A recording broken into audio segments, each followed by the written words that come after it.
दोस्तों, आपने बहुत सारे लोग ऐसे देखे होंगे, ये कहते हुए सुना होगा कि भाई हम तो इतना अच्छा काम करते हैं, कभी किसी का दिल नहीं दुखाते हैं, कभी किसी को परेशान नहीं करते हैं, लेकिन फिर भी हमारे साथ अच्छा नहीं होता है। ऊपर वाला है ही नहीं, वो कभी कुछ करता ही नहीं है। मुझे तो लगता है मेरा ऊपर वाले से विश्वास हट गया है। ऊपर वाले पर विश्वास करने का मन ही नहीं करता है। इतने अच्छे कर्म करने के बाद भी उसने कभी हमारा साथ नहीं दिया, हमारा अच्छा नहीं किया।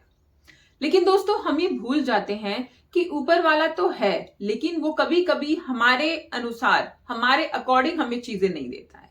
हम सोचते हैं जो गलत आदमी है, जो बुरा आदमी है, उसके साथ सब कुछ अच्छा अच्छा हो रहा है, उसको सब कुछ बढ़िया बढ़िया मिल रहा है और हमें कुछ भी नहीं मिल रहा है। हमें हमारी मेहनत के अनुसार कुछ नहीं मिल रहा है। हम जैसे कर्म कर रहे हैं, हमें उसके अकॉर्डिंग कुछ नहीं मिल रहा है। लेकिन दोस्तों, एक बात जो मुझे लगती है कि हमारे कर्म हमारे साथ, हमारे चारों तरफ घूमते रहते हैं। वो हमारे कर्म कभी भी हमें कहे ना पीछा नहीं छोड़ते हैं। वो कभी ना कभी हमारे सामने जरूर आ जाते हैं, चाहे अच्छे कर्म हैं, चाहे बुरे कर्म हैं। बस हाँ, मैं ये जरूर कह सकती हूँ कि भाई इनका रिजल्ट हमको थोड़ा जल्दी या फिर लेट मिल सकता है, क्योंकि भाई कर्म है और ऊपर वाला जब चाहे उसका रिजल्ट हमें दे सकता है। लेकिन ये सोचना कि गलत के साथ सही हो रहा है, गलत इंसान जो है उसके साथ सब कुछ बढ़िया हो रहा है और हम बढ़िया हैं तो हमारे साथ कुछ नहीं हो रहा है, ये सरासर गलत है। क्योंकि दोस्तों, जब हम अच्छा काम कर रहे हैं, जब हम बढ़िया चीज कर रहे हैं और हम अपनी 2 टाइम की रोटी अपनी मेहनत से कमा रहे हैं, तो मुझे लगता है कि इससे अच्छा और कुछ हो ही नहीं सकता है। क्या पता आपके अगर बुरे कर्म होते तो आपको भीख मांगनी पड़ती। अगर आप इतने अच्छे कर्म भी ना करते तो क्या पता आपकी किस्मत में लिखा हो कि आप हमें भीख मांग के खाना पड़े। लेकिन अच्छे कर्म हमें हमें सुकून की 2 रोटी तो दे रहे हैं ना। तो हमें पता नहीं होता है कि हमारी किस्मत में क्या लिखा हुआ है और ऊपर वाले ने हमारे अच्छे कर्मों के बदले हमें क्या दिया है।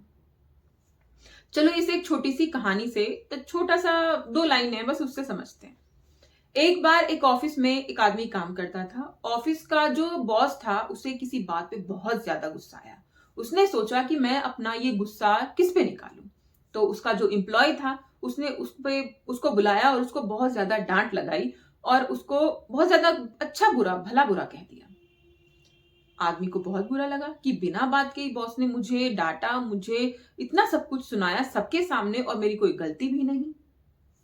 वो घर गया, उससे घर जाके बहुत गुस्सा आ रहा था क्योंकि उसके अंदर ही अंदर वो सारी चीजें घूम रही थी और उसे गुस्सा उसका बढ़ता जा रहा था। वो घर आया तो उसने अपनी पत्नी को 2-4 बातें सुनाई और उसको चांटा लगा दिया। पत्नी को समझ ही नहीं आया कि आखिर ये सब कुछ हो कैसे गया और उसने मुझे मारा क्यों।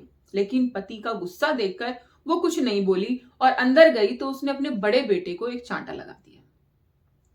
बड़े बेटे को कुछ समझ नहीं आया। उसे भी ये लगा कि भाई मुझे अपना गुस्सा किसी पे निकालना है और उसने अपने छोटे भाई पर एक चांटा लगा दिया। उसका गुस्सा उतर गया। अब छोटे को समझ नहीं आ रहा भाई घर में सबसे छोटा वही है कि अपना गुस्सा किस पे उतारे। तो उनके घर में एक कुत्ता था। उसने छोटे बच्चे ने जाके उस कुत्ते में गुस्से से एक लात मारी।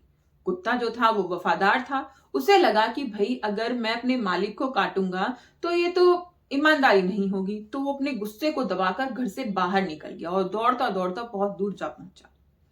बहुत दूर जब वो पहुंच गया तो वहां पर उसे एक आदमी मिला और उस आदमी के पैर को उसने पकड़ लिया और उसको लहूलुहान कर दिया।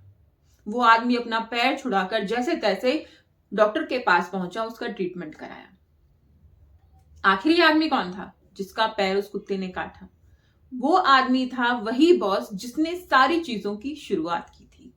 उसने अपना एग्रेशन, अपना गुस्सा एक आदमी पे निकाला, अपने एम्प्लॉय पे निकाला जिसकी कोई गलती नहीं थी। और वही चीज, सारी चीजें घूम फिरकर उसके पास आ गई। दोस्तों, यही मैं बस आपको बताना चाहती हूं कि हमारे जो कर्म होते हैं ना, वो हमारे चारों तरफ, हमारी सराउंडिंग्स में घूमते रहते हैं। चाहे हम अच्छा कर रहे हैं, चाहे हम बुरा कर रहे हैं, लेकिन वो कर्म कभी हमारा पीछा नहीं छोड़ते हैं। मैंने अपनी लाइफ में बहुत सारे ऐसे लोगों को देखा है जिन्होंने लोगों का दिल दुखाया, जिन्होंने लोगों से भला बुरा कहा, उन्हें गलत कहा, उनके साथ धोखा किया, चीटिंग की, पैसे मार लिए। जिनके पैसे मारे वो बहुत रोए, परेशान हुए, उनकी सारी पूंजी तक लोगों ने ले ली। लेकिन बाद में क्या हुआ, उस आदमी का हाल, तब तो उसके पास पैसे थे, लोगों में उसका नाम भी हो रहा था कि भाई इतना बढ़िया घर, इतना बढ़िया पैसा, ये सब कुछ वो। लेकिन कुछ टाइम के बाद उसकी सारी हकीकत लोगों के सामने आ गई।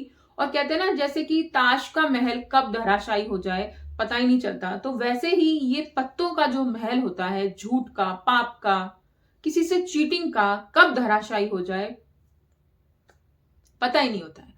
तो इसीलिए कभी किसी को भी धोखा मत दीजिए, किसी के साथ चीटिंग मत कीजिए। अगर आपके मन में ये चीजें आ रही हैं कि भाई मेरे अच्छे कर्मों का मुझे कोई फल नहीं मिल रहा है, मेरे अच्छे कर्मों का मुझे कोई रिजल्ट नहीं मिल रहा है, तो ये आप गलत सोच रहे हैं। भगवान किस रूप में, हमारा ईश्वर किस ढंग से हमें हमारे फल दे रहा है, हमें खुद ही नहीं पता होता है। क्या पता आज मेरी अंतिम सांसें हों, लेकिन मेरे अच्छे कर्म, मेरे पूजा पाठ, मेरे लोगों को खुशी बांटना, ये चीजें मेरी सांसें बढ़ा रहे हैं, है ना। तो इस चीज को हमें मानना चाहिए और एक्सेप्ट करना चाहिए, और अच्छे कर्मों से, अच्छे कामों से कभी भी पीछे नहीं हटना चाहिए। अपने जीवन में, अपनी लाइफ में हमें सिर्फ एक उसूल बना के रखना चाहिए कि ना तो हम कभी किसी के साथ चीटिंग करेंगे, ना कभी किसी का दिल दुखाएंगे, और अपने कर्म हम बस अच्छे रखेंगे, सुधारते रहेंगे। नया साल आने वाला है, मैं तो कहूंगी कि नए साल पे ये रेजोल्यूशन आप बना ही लीजिए कि हमें सिर्फ और सिर्फ अच्छे काम करने हैं, बुराई की तरफ हमें देखना भी नहीं है। क्योंकि वही उस बॉस की तरह कहीं हमारा हाल ना हो जाए कि जो हम दूसरों के लिए कर रहे हैं वही चीजें घूम फिर कर हमारे साथ ना हो जाए।